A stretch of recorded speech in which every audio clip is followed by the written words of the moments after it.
Good evening everyone. आज हम पढ़ेंगे जियोथर्मल एनर्जी के बारे में। यानी introduction of geothermal energy. Jio means होता है अर्थ, थर्मल मीन्स होता है हीट, और एनर्जी मीन्स एनर्जी होता है। यहाँ पे दे रहा है कि energy present in inlet of अर्थ।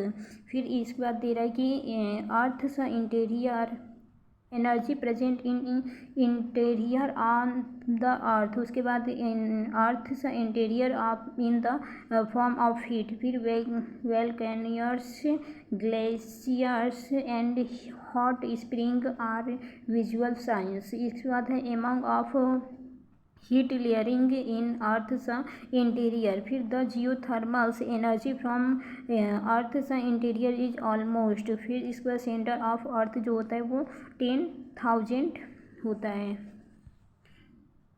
उसके बाद दे रहे हैं मेग्मा। मेग्मा को हम मॉल्टेन रॉक भी बोल सकते हैं, जो कि 3000 डिग्री सेल्सियस होता है। सबसे पहले जो होता है वो क्या होता है कि परमानेंट रॉक होता है। उसके बाद वाटर फ्लो होता है, वाटर फ्लो को हम ओशियन भी बोल सकते हैं। फिर इसके बाद सॉलिड रॉक होता है, सॉलिड रॉक को हम क्या बोलते हैं,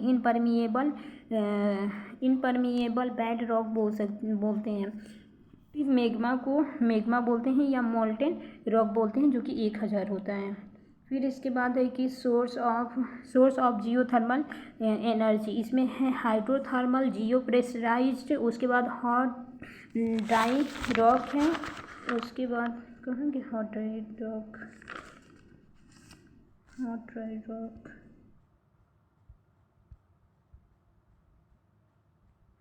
hot dry rock, hot dry rock के बाद आ गया एक्टिव वेलकोनियस, उसके बाद मेग्मा। इसमें 5 सोर्स होते हैं, यानी कि सोर्स ऑफ जियोथर्मल एनर्जी जो होता है उसमें 5 सोर्स होते हैं। पहला हो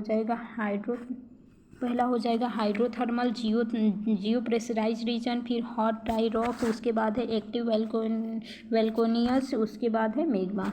5 इसके सोर्स हैं। पहले देखेंगे कि हॉट जो मतलब कि हाइड्रोथर्मल होता है वो क्या होता है। वो होता है स्टीम वाटर, बोथ हो सकता है। उसके बाद इसकी टेम्परेचर जो होती है 240 डिग्री सेल्सियस। उसके बाद क्या करेंगे कि जब इन डिग्री जो होता है वो होता है 100 डिग्री से 80 डिग्री सेल्सियस पे। 100 से 80 डिग्री सेल्सियस पे क्या होता है, डिक्रीज होता है। 150 से 200 डिग्री सेल्सियस पे वो क्या होगा, राइज होगा, यानी कि इंक्रीज होगा। फिर वेल डीलिंग करेंगे। फिर इसके बाद जियो प्रेशराइज रिसोर्स जो होता है उसमें क्या होता है कि हॉट वाटर होता है, ब्रिंज। इसमें 2400 से 51,000 मीटर से अंडर्स होता है। फिर इसके बाद 160 डिग्री सेल्सियस एंड हाइड्रोजन होता है, यानी वाटर, और प्रेशर जो होता है वो 1000 बार होता है। फिर अनइकोनॉमिकल से vast higher and lower temperature होता है। फिर इसके बाद हॉट ड्राई रॉक जो होता है, हायर प्रेशर रॉक होता है, वो 90 से 600 मतलब 90 से 650 डिग्री सेल्सियस होता है। फिर इसके बाद दे रहा है कि रॉक फ्रैक्चर्स, यानी कि hydrogen circulated through thermal energy. उसके बाद है एक्टिव वेलकैनिस वेंट क्या होता है, या एक्टिव वेलकोनियस क्या होता है। इसमें मॉल्ट रॉक या मैग्मा आता है, जो कि 700 से 1600 डिग्री सेल्सियस होता है। और ये थर्मल एनर्जी होता है एक्सट्रैक्टिंग थर्मल एनर्जी डिफ़िकल्ट होता है। फिर इसके बाद मेग्मा जो है वो मेग्मा में क्या होता है कि present it is slowing depth है। इसके बाद एक्सट्रैक्शंस डिफ़िकल्ट होता है। उसके बाद जियोथर्मल, यहाँ पे है जियोथर्मल पावर प्लांट। इसमें क्या होता है कि हाइड्रोथर्मल रिसोर्स। इसमें फर्स्ट जो है वो होता है वेब स्टीम या लिक्विड डोमिनेटेड स्टीम, यानी लो डेप्थ पे होता है। फिर हायर टेम्परेचर लिक्विड डोमिनेटेड होता है। फिर single flash steam system in liquid dominated होता है। फिर इसमें डबल फ्लैश मतलब single flash steam system in liquid dominated. फिर double flash steam systems in liquid dominated. फिर टोटल फ्लो कंसेप्ट। इसके बाद है कि लोअर टेम्परेचर लिक्विड डोमिनेटेड या binary cycle, vapour dominated system, higher depth. उसके बाद है कि हॉट ड्राई रॉक रिसोर्स। इसके बाद क्या है, हाइड्रोथर्मल पावर प्लांट क्या होता है उसके बारे में देखते हैं। हाइड्रो पावर प्लांट में सबसे पहले फर्स्ट पे आएगा वेट स्टीम या लिक्विड डोमिनेटेड। इसमें है कि feather divided into high temperature जो होता है अबाउट होता है 175 यानी 175 degree Celsius and lower temperature range जो होता है वो होता है 95 टू 175 डिग्री सेल्सियस। यानी कि इसमें क्या होता है कि ये फेदर दो डिवाइडेड इनटू हाई में होता है, हाइयर टेम्परेचर जो होता है वो होता है एबव 175 डिग्री सेल्सियस और लोअर टेम्परेचर जो होता है वो होता है 95 से 175 डिग्री सेल्सियस। फिर इसके बाद है geothermal heat use variations refrigerators. फिर इसके बाद है कि liquid dominated higher temperature plant जो होता है वो क्या होता है, temperature and pressure of 230 degree Celsius and 14 bar क्या है रिस्पेक्टिवली। इसमें क्या है कि टेम्परेचर जो होता है वो 230 डिग्री होता है और प्रेशर जो होता है वो 40 बार रिस्पेक्टिवली होता है। फिर इसके बाद पढ़ेंगे कि सिंगल फ्लैश स्टीम सिस्टम क्या होता है। इसकी पहले स्ट्रक्चर देख लेंगे। सबसे पहले ये क्या है कि inject wells and are product well, ये फर्स्ट सेकेंड। उसके बाद थर्ड जो होता है वो फ्लैश इवेपोरेटर्स होता है। फोर्थ वेपर होता है। 5 जो होता है वो जनरेशन। 6 और 7 होता है कंडेंसर। उसके बाद 7 8 उसके बाद होता है कूलिंग वाटर। इसके बाद 9 अंदर जाएगा। उसके बाद 10 जो होगा इसमें क्या होगा, रीइंजेक्शन वेल हो जाएगा जो कि हायर टेम्परेचर पे। फिर single flash steam system in liquid dominated higher temperature plant. फिर TS diagram for single flash cycle का देखेंगे। ये 1 देन ये 2 नीचे ऐसा जा रहा है, 3 देन 4। इसके बाद इधर की साइड आ जाएगा 4 से 5 और 6 और इधर 7 8। ये टीएस डायग्राम है। फिर इसके बाद इसमें देखते हैं कि सिंगल फ्लैश स्टीम सिस्टम में क्या कह रहा है। ये है कि अ single flash steam system is a type of geothermal plant. ये क्या होता है कि सिंगल फ्लैश स्टीम सिस्टम जो होता है वो क्या होता है, जियोथर्मल प्लांट होता है। That use of energy from, ये जो energy hot waters and steam produce geothermal resource. ये क्या होता है कि हॉट वाटर को क्या करता है, हॉट वाटर फॉर्म में यानी स्टीम प्रोड्यूस होता है और क्या होता है जियोथर्मल रिसोर्स से। इसके बाद दे रहा है कि the system use a single flash tank separated hot water and steams with the see then powering a turbines to generated electricity. इससे हम क्या करते हैं, इलेक्ट्रिसिटी जनरेट करते हैं। फिर इसके बाद दे रहा है कि it significance lies in its efficiency as it is able to convert a higher pressure of the available energy in the steam into electricity, making it a cost efficiency and sustainable energy source। Then उसके बाद देखेंगे sustainable energy source. उसके बाद देखेंगे double flash steam system क्या होता है। हाँ, इसमें भी क्या हो रहा है, प्रोडक्शन से वेल है। उसके बाद 1 2 पे पंप है, फिर हॉट वाटर, फिर इसके बाद वेपर, उसके बाद वाटर वेपर, इसके बाद हॉट विंग्स, 6 7 टर्बाइंस, 9 H1 ऐसे जा रहे हैं, 11 12 13 14 पे जाके ये क्या हो जा रहा है, रिंजेक्शन वेल्स हो जाए। इसकी स्ट्रक्चर थोड़ा एक बार देखना पड़ेगा डबल बेसिन में।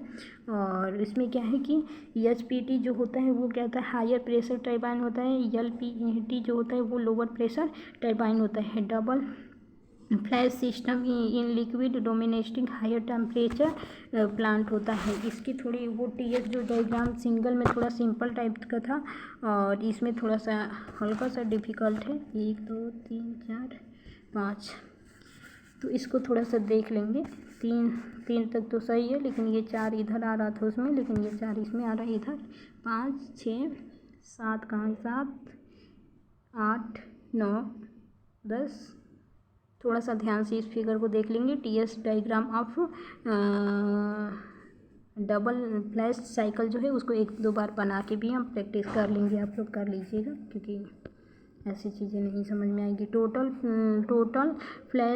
टोटल फ्लो सिस्टम क्या होता है, इसकी भी स्ट्रक्चर क्या है, वेट स्टीम है, फिर इसके बाद कोटिंग टरबाइंस है, फिर ये प्रोडक्शन वेल्स है, और इसमें टीएस डायग्राम देख लेंगे। उसके बाद है ये टोटल फ्लो सिस्टम। उसके बाद हो जाएगा लोअर टेम्परेचर लिक्विड डोमिनेटेड, यानी कि वो हो जाएगा क्या होता है, बाइनरी फ्लूइड सिस्टम। इसमें है कि the working principle of this cycle basic on Rankine cycle. ये क्या होता है कि ये मतलब बेसिक होता है ना, बेसिस ऑन या बेसिन ऑन, बेस्ड होता है किस पे, Rankine cycle working fluid in ammonia. Good specific heat capacity is 418 kg, क्या है 418 kg पर किलो डिग्री सेल्सियस। ये इसकी स्ट्रक्चर भी थोड़ा देख लेंगे। सब में थोड़ा सा नीचे जो इंजेक्ट और प्रोडक्शन वेल है वो सेम है, लेकिन ऊपर थोड़ा सा चेंज हो गया है। पी जो होता है पावर होता है, टी जो होता है टरबाइन होता है, एच टी जो होता है हीट एक्सचेंज होता है, सी जो होता है कंडेंसर, सी टी जो होता है वो होता है कूलिंग वाटर, जी जो होता है वो होता है generators. It boiling point is very low, -33 degree, क्या है 33.14 सी होता है, and vaporised even at room temperature. इसका टीएस डायग्राम देख लेंगे। फिर इसके बाद है कि वेपर डोमिनेटेड सिस्टम क्या होता है, इसका भी डायग्राम देख लेंगे। और इसके बाद है हॉट ड्राई रॉक रिसोर्स, इसको थोड़ा देखेंगे अच्छे से।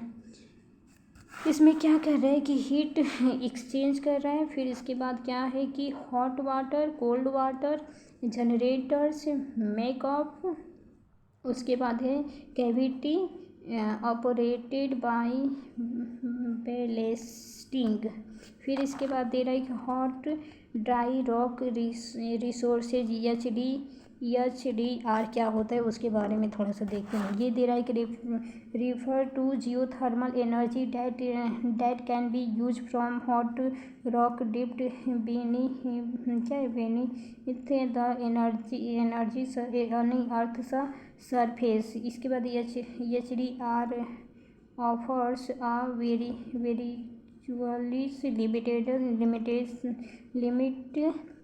limits and sustainable source of energy that can be extracted through drilling, but in trials cost and potential environmental impact must be consideration hot water में।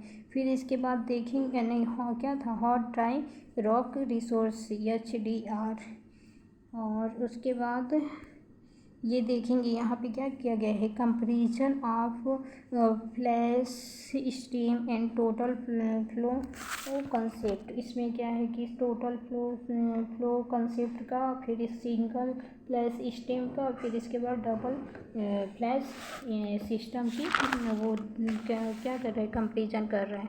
उसके बाद ये देखेंगे इसका ये है रिवर्सिबल टेम्परेचर। इसमें दिखाया गया है 5 10 20 25 30, 40, 50। इसके बाद नीचे है 150, 200, 250, 300, 350, 400। तो ये क्या हो रहा है कि टोटल फ्लो हो रहा है। और यहाँ पे सेकेंड स्टेज फ्लैश है और नीचे जो डॉट डॉट दिखाया गया वो है फर्स्ट फ्लैश यानी कि बेसिक सिस्टम्स हैं।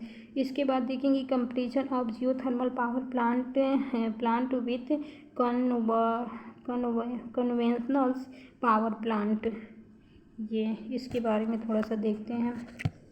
इसमें है कि need large flow of geothermal fluid lesser temperature and pressure compared to conventional power plant.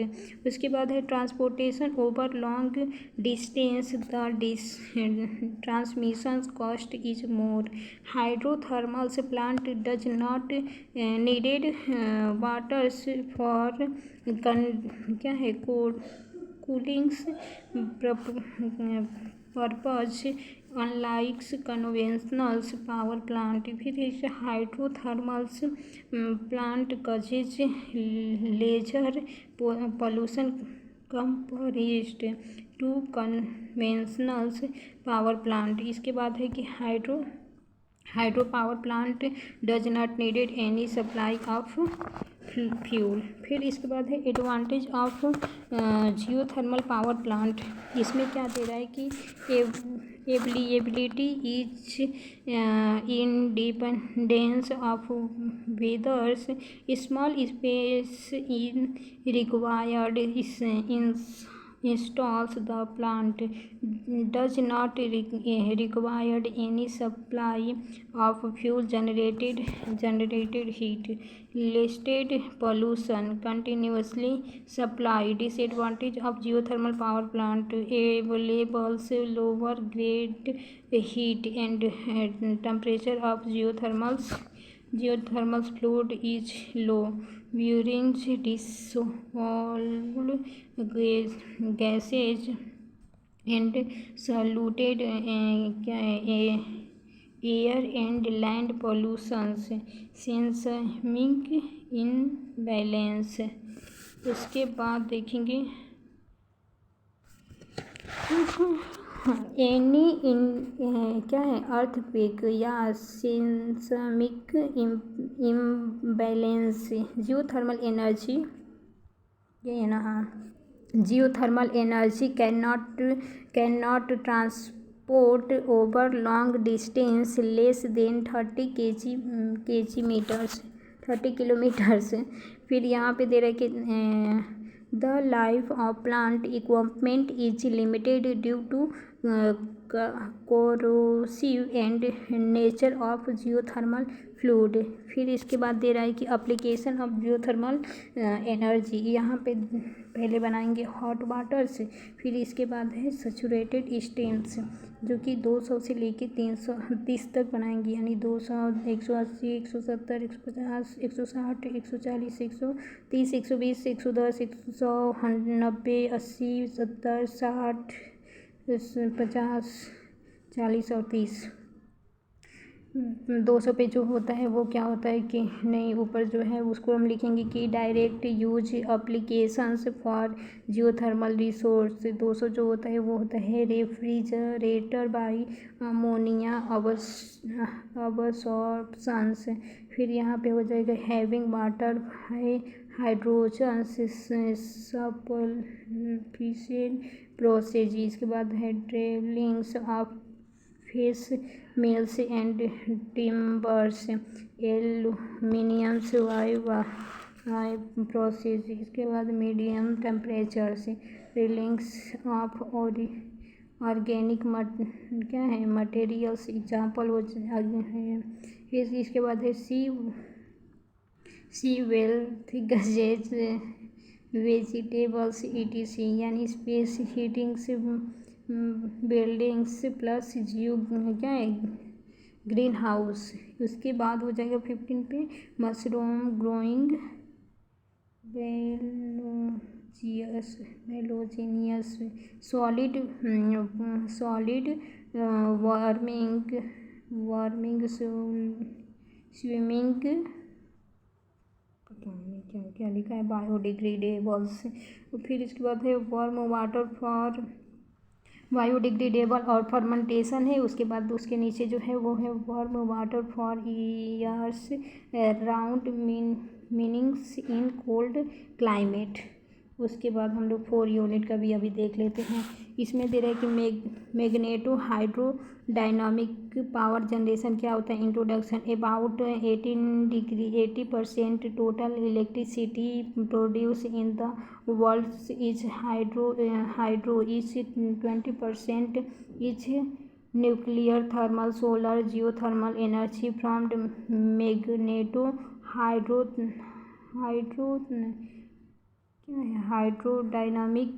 Hydrodynamic generation यानी MHD। इसके बाद है MHD power generation is a new system of electrical power generation higher efficiency and power pollution. MDH ये हो जाएगा generated energy device for converting heat energy.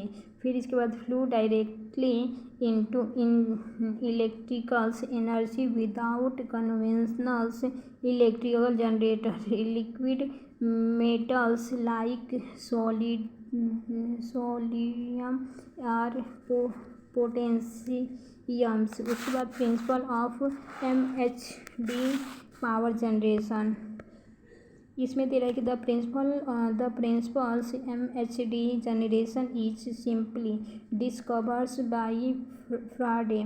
Electricals conduct move across magnetic field, फिर produce electrical current higher velocity through powerful magnetic field provided DC power directly. उसके बाद यहाँ इसकी structure देखेंगे जो कि लोड होगा, कैथोड वाल होगा, फिर मैग्नेटिक फील्ड होगा, फिर इसके बाद इंसुलेटिंग वेस्ट होगा, फिर इसके बाद है वर्किंग फ्लूइड होगा, उसके बाद एनोड वाल्स मैग्नेटिक फ्लूइड, इसके बाद इलेक्ट्रिकल करेंट। फिर ये इसमें है कि MHD यानी कि हीट एनर्जी ऑफ FUEL होता है फ्लू या गोस टू होगा MHD गोस टू होगा। उसके बाद electrical energy, it directly converted heat energy to electrical energy. उसके बाद है वर्किंग प्रिंसिपल ऑफ MHD, तो इसमें दे रहा है कि Faraday's law electromagnetic inductions when an electrical conductions MHD across a magnetic field an EMF is induced in it which is produce an electrical current, closed open and hybrid MHD system। हम एक बार देख लेते हैं कि हमने क्या क्या पढ़ा है। सबसे पहले कि इंट्रोडक्शन ऑफ जियोथर्मल एनर्जी क्या होता है, फिर जियोथर्मल एनर्जी की सोर्स यानी सोर्स ऑफ जियोथर्मल एनर्जी, इसमें था हाइड्रोथर्मल, जियो प्रेशराइज हॉट ड्राई रॉक, उसके बाद था एक्टिव वोल्केनिस, उसके बाद मैग्मा, उसके बाद था जियोथर्मल पावर प्लांट में हाइड्रोथर्मल रिसोर्स था जिसमें कि वेट स्टीम या लिक्विड डोमिनेटिक सिस्टम यानी low depth higher temperature liquid dominated, single flash steam system in liquid dominated, double flash steam system in liquid dominated, total flow concept, lower temperature liquid dominated binary cycles, vapour dominated system higher depth. इसके बाद hot dry rock resource, hot dry resource के बाद क्या था comparison of flash steam and total flow concept. उसके बाद था advantage